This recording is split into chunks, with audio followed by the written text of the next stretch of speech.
özgürlüklerin geliştiği, o yasakların, tabuların bir zaman içinde.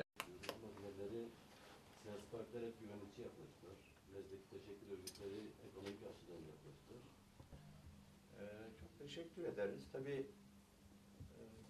biz aslında bu konuda en önemli raporumuz yerel dillerde televizyon yayınlarına kadar hepsi bizim o programımızda yer alır. Yani biz çalışan bir partiyiz. İlkeli bir partiyiz. Konjonktürel siyasi toplantıya katılırız. 4 parti gelmiyor. Getiremiyorsunuz. Getirin hadi o 4 partiyi. Var. Başbakanımızın, partimizin, hükümetimizin ilkellik anlamında bunu söylüyorum. Onların hepsini yapmak üzere, icraata geçirmek üzere hükümet programımıza koyarız.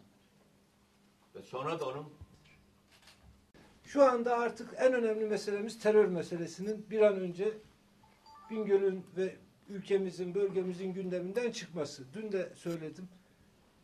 En büyük teşvik terörün bitmesi aslında. Özel sektör için özellikle. Bundan sonra özel sektör çok önemli. Onun için de en büyük teşvik yatırım, terörün marjinalleşmesi veya sona ermesi. Bu olduğu zaman inanıyorum ki Bingöl çok daha farklı bir yerlere gelecek. Bugün çok büyük bazı firmalar